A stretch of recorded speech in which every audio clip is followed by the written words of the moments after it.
Friends अब हम आगे देखते हैं। हमारे पास केमिकल रिएक्शन है, इसको हमें सबसे पहले बैलेंस करना है। आप कोई भी मेथड यूज कर सकते हैं, बुक में ऐसा नहीं दिया है कि हिडन ट्रायल यूज करें, तो हम सीधे ओरली सॉल्व करेंगे। इसको हमें केमिकल रिएक्शन को बैलेंस करना है, साथ ही साथ ये बताना है कि ये केमिकल रिएक्शन किसका एग्जाम्पल है। तो सबसे पहले हम देखते हैं, इसको बैलेंस करते हैं। यहाँ 2 आई है, यहाँ 1 आई है, तो 2 से मल्टीप्लाई करते हैं। के यहाँ पर दिक्कत हो जाएगा, तो यहाँ पर केमिकल रिएक्शन पूरी तरीके से हमारी बैलेंस हो गई है। अब आपको प्रैक्टिस हो गई होगी। तो अब हम देखते हैं ये किससे बना है, के पॉजिटिव और Br नेगेटिव से। ठीक, आयंस में टूट रहा है। ये किससे बन रखा है, Ba2 किससे बना है, Ba2 पॉजिटिव और I नेगेटिव से। I कितने हैं, 2 एटम्स हम ले रहे हैं। तो हम देख रहे हैं यहाँ पर KBr बना था, थोड़ी देर बाद रिएक्शन के बाद Ki बन गया। इसका मतलब क्या है, इसने इसके नेगेटिव को चुरा लिया है। ठीक, तो अगर इंटरचेंज हो रहा है, अदला बदली हो रही है, तो वहां पर कौन सी रिएक्शन होती है, आप सभी को पता है, वहां पर होती है डबल डिस्प्लेसमेंट रिएक्शन। ठीक, तो यहाँ पर कौन सी होगी, डबल डिस्प्लेसमेंट रिएक्शन, मैंने शॉर्ट में लिख दिया। अगली जो हमारी रिएक्शन है केमिकल रिएक्शन, उसमें हम देख सकते हैं ZnCO3 जिंक कार्बोनेट टूट रहा है जिंक ऑक्साइड और कार्बन डाइऑक्साइड गैस में। तो हम देख रहे हैं ये केमिकल रिएक्शन पूरी तरीके से बैलेंस है, मुझे दिख रही है। ठीक, तो अब हमें बताना है कि ये किस तरह की केमिकल रिएक्शन है। अगर आपको प्रॉपर्टीज याद होगी तो क्या हो रहा है, यहाँ पर रिएक्टेंट में एक ही एलिमेंट है हमारे पास, वो टूट रहा है, डिकम्पोज हो रहा है 2 या 2 से ज्यादा प्रोडक्ट्स में। इसका मतलब क्या है, यहाँ पर डीकम्पोजिशन रिएक्शन है। ठीक, तो डीकम्पोजिशन रिएक्शन का ये एग्जांपल है। अगले में देखते हैं Mg plus HCl, MgCl2 balance नहीं है। ठीक, तो ये बैलेंस हो गई है। ठीक, तो हाइड्रोजन गैस निकल रही है। ठीक, तो अब हम देख रहे हैं कि क्या कौन सी रिएक्शन है। अगर आप यहाँ पर रिएक्टेंट्स में गौर करेंगे तो हमारे पास सिंगल एलिमेंट है, सिंगल एलिमेंट आ रहा है, अटैक कर रहा है, हाइड्रोजन को उसके कंपाउंड से निकाल दे रहा है। तो आप सबको पता चल गया होगा ये कौन सी रिएक्शन है, ये है जानी पहचानी डिस्प्लेसमेंट रिएक्शन। बहुत ही ज्यादा इंपॉर्टेंट है डिस्प्लेसमेंट रिएक्शन। तो कितना आसान है, अगर आपको प्रॉपर्टीज मालूम है तो एक बार देखते ही आप बता देंगे कि कौन सी रिएक्शन लग रही है। अब इसके बीच में 9वां 10वां जो क्वेश्चन है वो हम एक नई केमिकल रिएक्शन को से आपको इंट्रोड्यूस कराने वाले हैं, इसलिए वो छोड़े हैं। ठीक, तो सीधे हम 11वें में आते हैं। Why are decomposition reaction called the opposite of combination reaction. ये मैंने आपको बताया था कि डिकम्पोजिशन रिएक्शन कॉम्बिनेशन रिएक्शन की बिल्कुल उल्टी है। क्यों, क्योंकि हमने कॉम्बिनेशन रिएक्शन में देखा रिएक्टेंट्स आपस में मिलकर सिंगल कंपाउंड बनाते हैं प्रोडक्ट में, और डिकम्पोजिशन रिएक्शन में क्या होता है, डिकम्पोजिशन रिएक्शन में सिंगल एलिमेंट सिंगल रिएक्टेंट टूटता है 2 या 2 से ज्यादा प्रोडक्ट्स में। ठीक, तो इसीलिए इसको अपोजिट कहा जाता है। आप अगर ऐसा पूछा जा रहा है पेपरों में तो आप एग्जाम्पल भी देंगे। ठीक है, अगला है right one equation for heat light and electric decomposition. Decomposition reaction बताते समय मैंने आपको उसके टाइप्स बताए थे। जैसे मैंने पोटेशियम क्लोरेट लिया था, वहां पर पोटेशियम क्लोरेट KClO3 हीट देने पर ही टूट रहा था, रिएक्शन दे रहा था। तो आपको मैंने बहुत सारी बताई थी, सोडियम की बताई थी मैंने, NaCl जो ब्राइन सॉल्यूशन के बारे में आपको याद आ रहा होगा, बताई थी मैंने कि जब तक हम इलेक्ट्रिसिटी उसमें नहीं देते वो टूटता नहीं है। AgBr वाला जो हमने एग्जाम्पल किया था वो कब हो रहा था, जब सनलाइट मिल रही थी। तो वही एग्जाम्पल आपने यहाँ देने हैं। डिकम्पोजिशन के पार्ट्स बताए थे, वही आपको यहाँ पर बताना है, तो आप आसानी से बता सकते हैं। Difference between displacement and double displacement reaction बहुत ही आसान। आप इसकी सबसे पहले हमें डेफिनेशन देनी पड़ेगी। डिस्प्लेसमेंट में क्या होता है, एक सिंगल कंपाउंड होता है, सिंगल एलिमेंट होता है, वो हायर रिएक्टिव एलिमेंट होता है और लोअर रिएक्टिव एलिमेंट को उस कंपाउंड से डिस्प्लेस कर देता है। जबकि डिस्प्लेसमेंट डबल डिस्प्लेसमेंट रिएक्शन में ऐसा कुछ नहीं होता। डबल डिस्प्लेसमेंट रिएक्शन में कंपाउंड्स आपस में आयंस को इंटरचेंज कर लेते हैं, इस कारण से उसे डबल डिस्प्लेसमेंट रिएक्शन कहते हैं। ठीक है, तो ये इसके बीच के डिफरेंसेस हैं, आपको इसमें एग्जांपल के द्वारा भी इसको समझाना पड़ेगा। ठीक, अगला है इन रिफाइनिंग ऑफ सिल्वर। सिल्वर में जब हम खोद कर निकालते हैं सिल्वर को, तो उसमें बहुत ज्यादा गंदगी लगी रहती है, जिसे हम गैंग कहते हैं, आगे वाले चैप्टर्स में हम पढ़ेंगे। तो उसको निकालना बहुत जरूरी होता है, उसे कहते हैं रिफाइनिंग। ठीक, तो silver nitrate is displaced by copper, right the reaction. बहुत ही सिंपल, AgNO3 है हमारे पास, क्योंकि NO3 1 नेगेटिव होता है। कॉपर ये क्या करेगा, इसको डिस्प्लेस कर देगा और बनाएगा CuNO3 का होल ट्वाइस। ठीक, कॉपर क्या होता है, 2 पॉजिटिव होता है। ये फिर से वही 20 के बाद वाले एलिमेंट आ गए हैं, इसको ज्यादा ध्यान देने की जरूरत नहीं है। आपको सिर्फ इतना याद रखना है कि यहाँ पर Cu2 पॉजिटिव होगा, साथ ही साथ Ag बनेगा। अब इस केमिकल रिएक्शन को जरा बैलेंस करते हैं, तो ये केमिकल रिएक्शन बैलेंस हो गई है। तो यही हमें रिएक्शन देनी थी। AgNO3 के रूप में मिलता है हमें सिल्वर, सीधे सिल्वर नहीं निकलता है, हमें उसके कंपाउंड्स मिलते हैं भूमि से। जब हम खनन करते हैं या फिर खोद कर निकालते हैं तो हमें प्योर सिल्वर नहीं मिलता, हमें उसको रिफाइन करना पड़ता है, जिससे हमें यहाँ पर प्योर सिल्वर मिल चुका है। ठीक, अगला देखते हैं, right the PPT reaction. PPT reaction को क्या कहते हैं? Precipitation reaction. ये मैंने आपको बताई थी कि डबल डिस्प्लेसमेंट रिएक्शन को ही प्रेसिपिटेशन रिएक्शन कहा जाता है। प्रेसिपिटेशन रिएक्शन में क्या होता है? रिएक्शन के बाद प्रेसिपिटेट बनता है, नीचे बैठ जाता है उस बीकर के या फिर टेस्ट ट्यूब के नीचे एक सॉलिड आपको इनसॉल्युबल कंपाउंड मिलेगा, जिसे हम प्रेसिपिटेट कहते हैं। उसको दिखाने का है इस तरीके से। ठीक, तो आपको यहाँ पर एग्जाम्पल भी देना पड़ेगा। मैंने आपको बताया था बेरियम क्लोराइड वाला जो एग्जाम्पल था वो आपको बताया था। अब ये जो मैंने बताया ये तो आपको बहुत ही अच्छी तरीके से आता होगा, बहुत ही इंपॉर्टेंट भी कहा था मैंने। ऑक्सीडेशन और रिडक्शन को आपको समझाना है, डिफाइन करना है, तो आपको इसमें कंडीशन भी देनी पड़ेगी, साथ ही साथ एग्जाम्पल भी देने पड़ेंगे। अब इससे आगे के क्वेश्चनों को हम स्टडी करते हैं।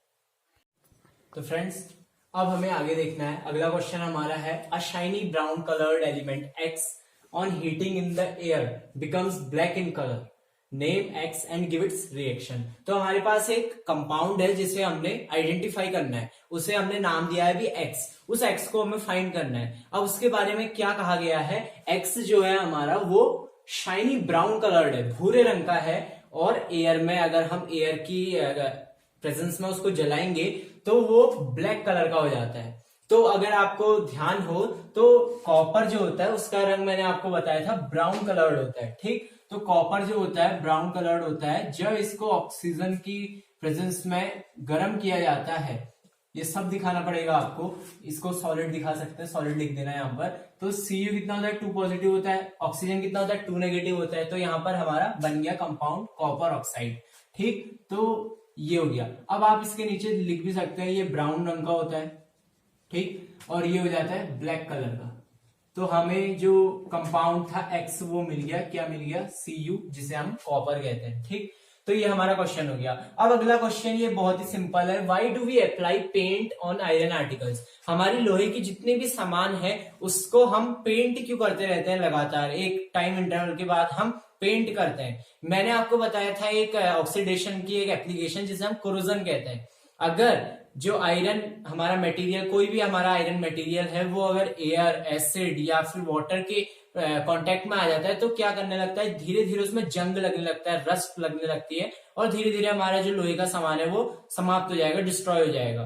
तो कोरोजन से बचने के लिए जो सेफ्टी यूज की जाती है, यहां पर इसका जिक्र आया है, पेंट किया जाता है। तो पेंट करने से एक लेयर आ जाती है आयरन के मटेरियल के सामने, तो ऑक्सीजन या फिर जो भी एयर है हमारी, वाटर, एसिड, वो आयरन की सरफेस को हिट नहीं कर पाते। वो पेंट की सरफेस से जितनी भी रिएक्शन हो सकती है करते हैं, लेकिन आयरन तक नहीं पहुंच पाते, इस कारण कोरोजन नहीं हो पाता है। तो यही आपको इसमें डिस्क्रिप्शन में देना है कि to prevent corrosion we paint our iron articles with we apply paint on our iron articles. Okay, next one, oil and fat containing food items are flushed with nitrogen. वाह, ये भी मैंने आपको बताया था कि जो हमारे फूड प्रोडक्ट्स होते हैं या ऑयली या फैटी फूड प्रोडक्ट्स होते हैं उसको हम नाइट्रोजन से फ्लश कराते हैं या फिर नाइट्रोजन उसमें देते हैं। ठीक है, जितने भी हमारे पैकेट्स होते हैं उसमें हम नाइट्रोजन गैस को भरते हैं। तो ऐसा क्यों करते हैं? क्योंकि मैंने बताया था नाइट्रोजन क्या होती है, इनर्ट गैस की तरह वर्क करती है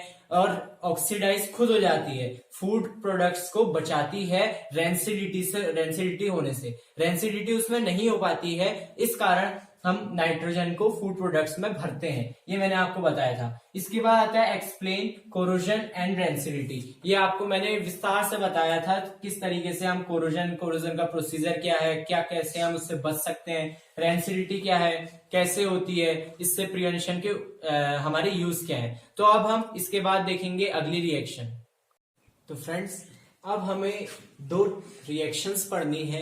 इन रिएक्शंस को अगर आप स्टडी कर लेंगे और इसके बारे में पूरी तरीके से जानकारी आपको हो जाएगी तो आप एनसीईआरटी का जो 9वां और 10वां क्वेश्चन हमने छोड़ा है वो आप आसानी से कर सकते हैं। ठीक, तो 2 बहुत ही इंपॉर्टेंट रिएक्शंस हमारे पास हैं, एक्सोथर्मिक रिएक्शन और एंडोथर्मिक रिएक्शन। ये जो रिएक्शन है ये बहुत ही ज्यादा इंपॉर्टेंट है और एक दूसरे के अपोजिट कह सकते हैं हम। ठीक, तो आपको अच्छे से इसको देखना है। A chemical reaction that releases energy through light और heat is known as exothermic reaction. यानी कि हमारे पास एक ऐसी केमिकल रिएक्शन है जो हमारा अगर केमिकल रिएक्शन हो जाएगी तो उसके बाद हमें हीट मिलती है। ठीक, माना हमारे पास कोई केमिकल रिएक्शन हो रही है और केमिकल रिएक्शन जैसे ही पूरी होती है हम फील करेंगे कि वो जो हमारा कंटेनर है गर्म हो जाता है। इसका एग्जांपल हम देखते हैं, जैसे कि जब हम चूने का पानी बनाते हैं, क्विक लाइम को अगर हम पानी में मिलाते हैं, जैसे हम क्विक लाइम क्या होता है, चूने का जो पाउडर जैसा आपने देखा होगा, उसको अगर हम उसमें हम पानी मिलाते हैं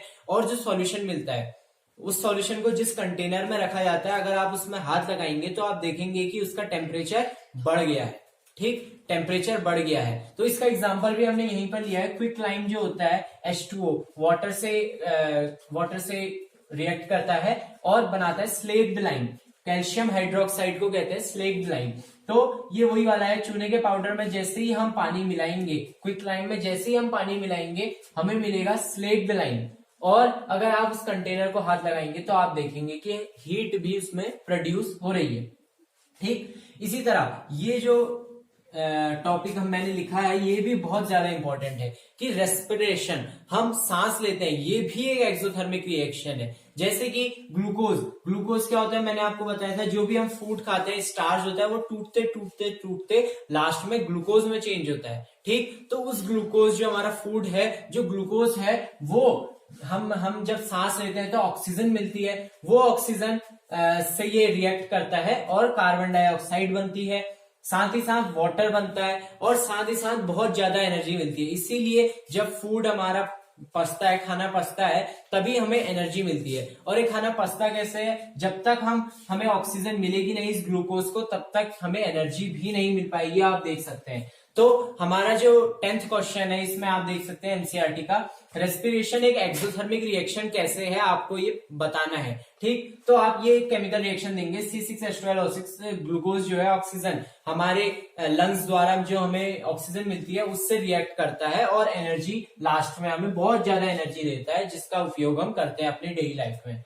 इसी के अलावा अब हमारा जो अगला टॉपिक है वो है एंडोथर्मिक रिएक्शन। एंडोथर्मिक रिएक्शन किसे कहते हैं, बिल्कुल एक्सोथर्मिक की उल्टी है। ठीक, a reaction which requires energy from surrounding to propagate. यानी कि ऐसी केमिकल रिएक्शन वो तब तक नहीं होगी जब तक हमें हीट उसमें नहीं दी जाएगी। उस केमिकल रिएक्शन को जब तक हीट नहीं मिलेगी तब तक वो केमिकल रिएक्शन नहीं हो सकती है। जैसे कि डिकम्पोजिशन रिएक्शन में जितने भी रिएक्शन आपने देखी वो सब एंडोथर्मिक है। आप देख सकते थे वहां पर पोटेशियम क्लोरेट अगर हमारा डिकम्पोज हो रहा था उसके लिए भी हमें एनर्जी चाहिए थी, हीट चाहिए थी। उसी तरह लाइमस्टोन है, CaCO3 इसका फॉर्मूला होता है। जो चौक होती है उसका फॉर्मूला भी यही होता है। मार्बल आपने सुना होगा, संगमरमर जिसे कहते हैं, उसका फॉर्मूला भी CaCO3 होता है। इन 3 नाम को याद रखना है। ठीक है, तो CaCO3 को अगर हमें तोड़ना है, आप देख सकते हैं डिकम्पोज होना है तो हीट चाहिए तो कैल्शियम ऑक्साइड और कार्बन डाइऑक्साइड इसमें चाहिए होगी। तब तक ये केमिकल रिएक्शन नहीं होगी जब तक हम यहाँ हीट नहीं देंगे। जबकि एक्सोथर्मिक में क्या था, एनर्जी मिल रही थी, एंडोथर्मिक में क्या है, एनर्जी देनी पड़ रही है। तो यहाँ पर हमारा जो फर्स्ट चैप्टर है chemical reactions and it's equations finish होता है। इसके बाद हम अगला जो चैप्टर है केमिस्ट्री में एसिड्स,